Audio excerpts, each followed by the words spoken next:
To use the Aristotle extension to monitor your students, you'll navigate to your list of extensions.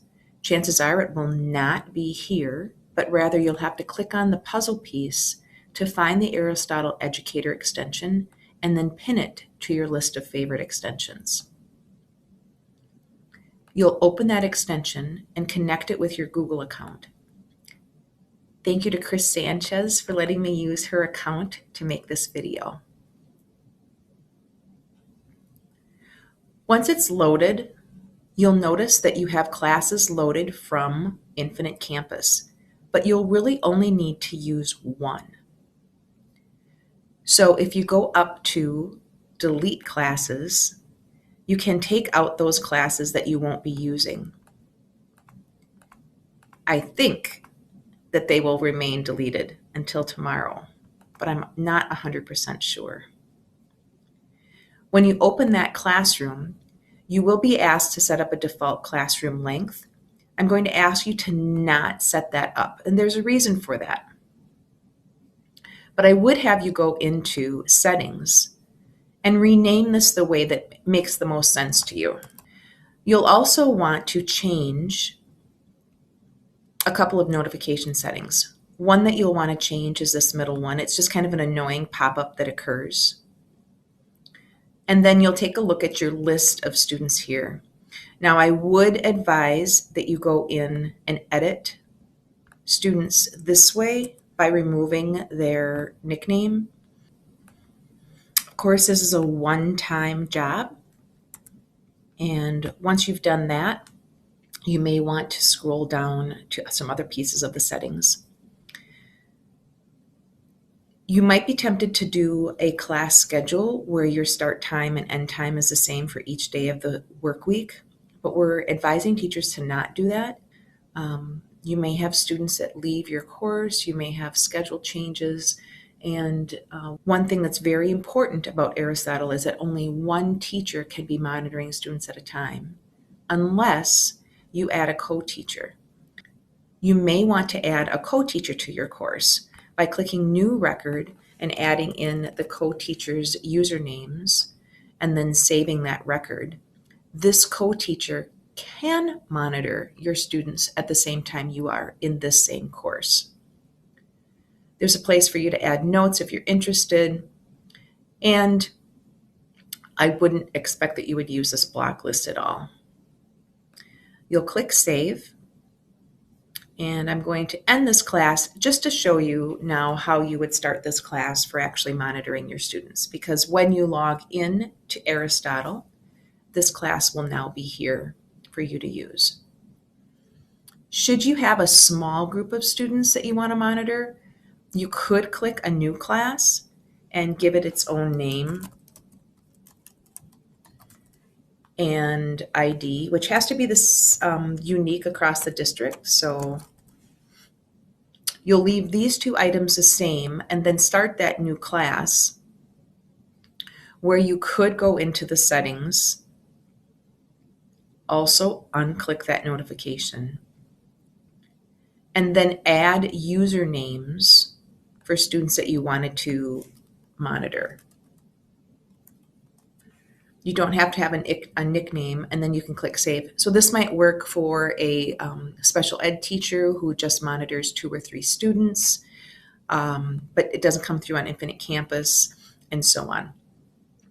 But remember that if this test student is signed into another teacher's course and runs the course, then that student will be pulled out of this monitoring session. Only one session can be run for each student at a time.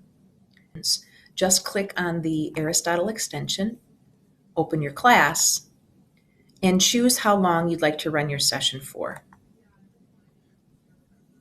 It will take students a little while for them to log in to show their screens. And while we're waiting for that to occur, I'm going to also point out a couple of other things. This first icon on each student allows you to start a video chat personally with that student.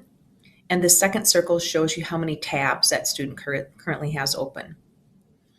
Across the top, we're going to discuss website filter a little bit later, but you might use toggle feed when you want to see a bigger group of your students in one glance.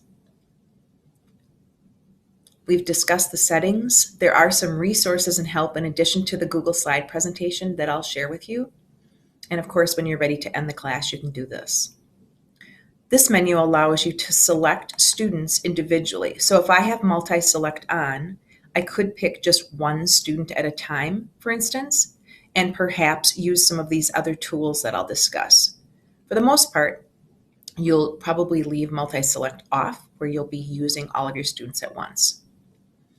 So if I wanted to select all students and open a tab for them, I could click on this, add a website, and that would deliver that website to all of those students simultaneously.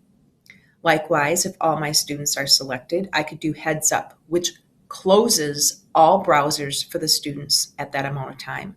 You can send an optional message when you do your heads up, but essentially students will not be able to use anything during a time of a heads up period.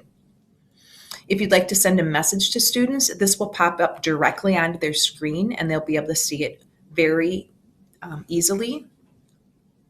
Start a test means that you can put in a website where students will be taken to just one website that they can use.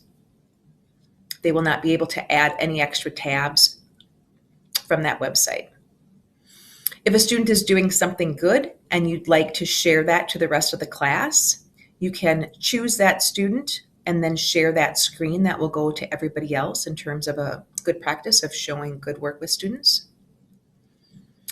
Apply an outline allows you to do the similar kinds of things that you can with your website filter. So if you wanted to create an outline, for instance, that said this was my research outline, and I wanted to block all sites except the ones that I allow, that outline could be used for repeated use with classes, keeping students in just one or two websites that you prefer.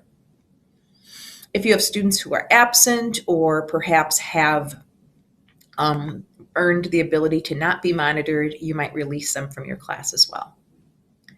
Now this toggle feed, remember, does this, and you'll notice that not all students in Mrs. Sanchez's classes are on right now. If students are using Zoom camera at this time, it could be that that's why you see a green light and that their screen is not showing. But I can click on that students and open up them individually to take a look at their tabs. So you can see that I can see that they are in a Zoom meeting, and that's usually why we can't see their screen. But I also have some options here. For instance, I can deliver a new tab to the student specifically to open that tab up. I could refocus them to a website if they were off task by clicking this button, or I could close the tab for them, which literally closes the tab for the student. Notice that I also have a blocked and allowed website. So if you have a student who tends to wander too much on YouTube, this would be a place where you could add the YouTube URL and then block that site for that student. And it is something that is remembered for that student in future sessions as well.